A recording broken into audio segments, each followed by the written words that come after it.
Hello बच्चों। आज हम करेंगे क्लास 10वीं का चैप्टर नंबर सेकंड। और सेकंड चैप्टर का नाम क्या है बच्चे? बहुपद। ठीक है। बहुपद आपने 9वीं कक्षा में पढ़ा ही होगा। बहुपद होती क्या है? बहुपद मतलब होता है जिसमें एक से ज़्यादा पद हो। ठीक है। बहुपद मतलब एक पद भी हो सकता है उसमें, और एक से ज़्यादा पद भी, दो भी, तीन भी, चार भी, कितने भी हो सकते हैं। ठीक है। कैसे? जैसे हम इसका कोई भी व्यापक रूप ले लेते हैं। और बहुपद को बेटा इंग्लिश में क्या बोलते हैं? हमें पोलिनोमियल। ठीक है। क्या बोलते हैं? पोलिनोमियल। ठीक है।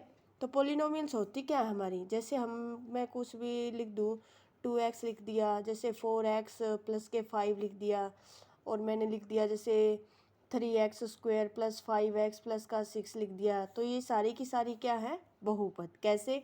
इसमें कितने पद हैं? इसमें हमारा एक पद। ठीक है। तो ये कितने पद की बहुपद है? एक पदी बहुपद। और इसमें कितने पद हैं? दो, जैसे एक और एक दो। तो ये कौन सी बहुपद है? दो पदी बहुपद। और इसमें कितने पद हैं? एक, दो, तीन। तो ये कितनी पद की बहुपद है? तीन पद की बहुपद। ठीक है बच्चे।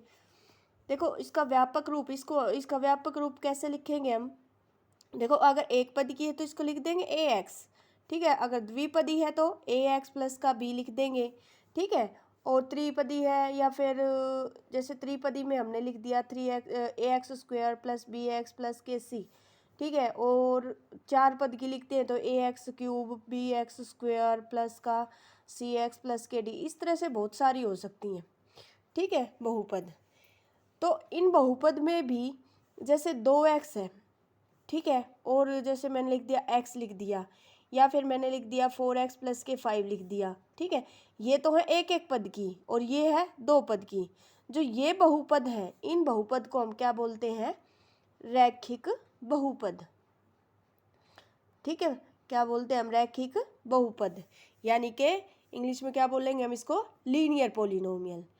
ठीक है। यानी कि जिसमें चर चर यानी कि जो हमारा वेरिएबल है x, उसकी पावर मैक्सिमम कितनी हो? 1 हो। तो वो कैसी बहुपद होगी हमारी? रैखिक बहुपद। ठीक है। और जैसे एक और पोलिनोमियल ले लेते हैं, जैसे हमने ले लिया x² प्लस 3x प्लस के 5 ले लिया। ठीक है। और इसी तरह से हमने ले लिया 2x² प्लस के 4x प्लस के 6 ले लिया। जैसे ये वाली बहुपद ले लेते हैं।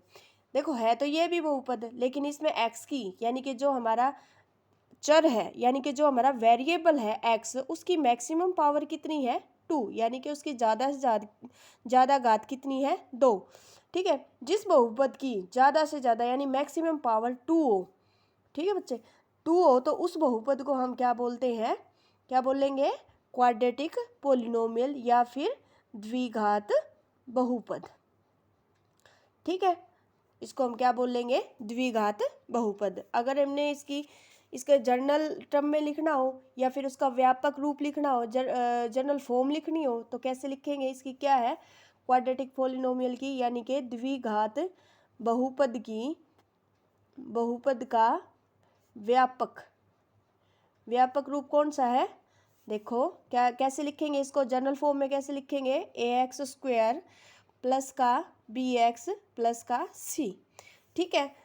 ax² प्लस bx प्लस का c, वेयर का जहाँ पर a b c तीनों कैसे होंगे? हमारी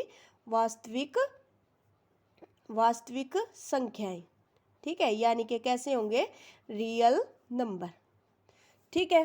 कैसे होंगे? Real number. और एक बात स्पेशल है इसमें, द्विघाती बहुपद में a की वैल्यू नॉट इक्वल टू 0 होगी, यानी a का मान 0 के बराबर नहीं होगा। क्योंकि बच्चों देखो, अगर a का मान 0 हो गया, मान लिया a का मान 0 है, तो हमारी जो x² वाली टर्म है, ये वाली टर्म तो खत्म हो जाएगी। तो फिर क्या बचेगा? bx प्लस का c बचेगा। तो ये क्या है? हमारी द्विघाती बहुपद तो नहीं बचेगी। तो कैसी होगी? हमारी लीनियर, यानी कि रैखिक बहुपद हो जाएगी। तो द्विघात बहुपद है, उसके लिए क्या है हमारी कंडीशन? a b c तीनों कैसी होनी चाहिए? वास्तविक संख्याएं हो, और a का मान 0 के बराबर ना हो। इसी तरह से अगर हम लेते हैं त्रिघाती बहुपद, त्रिघाती बहुपद क्या होगी हमारी? त्रिघाती बहुपद भी सेम है। कैसे? जैसे इसमें होता है, इसमें x की ज़्यादा से ज़्यादा घात कितनी होगी? 3, यानी कि x की पावर 3। ये भी एक कौन सी है? क्यूबिक पॉलिनोमियल है यानी कि त्रिघाती बहुपद है, या फिर मैं लिख दूँ x cube plus x square, ये भी एक कैसी है, त्रिघाती बहुपद है। X cube plus 5x square plus 6x plus के 7 लिख दूँ, ये भी एक त्रिघाती बहुपद है। ठीक है, तो और इसके और भी बहुत ज़्यादा एग्जाम्पल हो सकते हैं, कितने ही ले लो। और इसकी जनरल फॉर्म अगर हम लिखते हैं तो क्या होगा, ए एक्स क्यूब, वही है जैसे ऊपर हमने क्वाड्रेटिक की लिखी है, A X cube B X square plus C X plus का D, where A B C D क्या होंगे, वही हमारे रियल नंबर होंगे, यानी कि वास्तविक संख्याएं होंगी। ठीक है, कैसी संख्याएं होंगी, वास्तविक संख्याएं। और क्या होगा, वही ऊपर वाली बात है, और ए का मान क्या होगा, नॉट इक्वल टू 0 होगा, वही बात है ऊपर वाली ही। अगर ए की वैल्यू 0 होगी तो क्या है, एक्स क्यूब वाली टर्म खत्म हो जाएगी हमारी। अगर एक्स क्यूब की टर्म खत्म होगी तो क्या है, ये हमारी त्रिघाती बहुपद नहीं बचेगी, तो कैसी रह जाएगी फिर ये, क्वाड्रेटिक यानी द्विघाती बहुपद रह जाएगी। तो उसके लिए क्या होना चाहिए, एक्स क्यूब वाली यानी ए का मान 0 के बराबर नहीं होना चाहिए।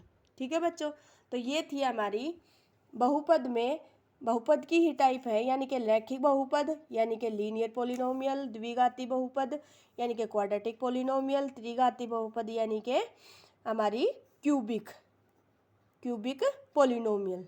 ठीक है, तो ये बच्चे इसमें प्लस 10th क्लास में सेकंड चैप्टर का इंट्रोडक्शन है।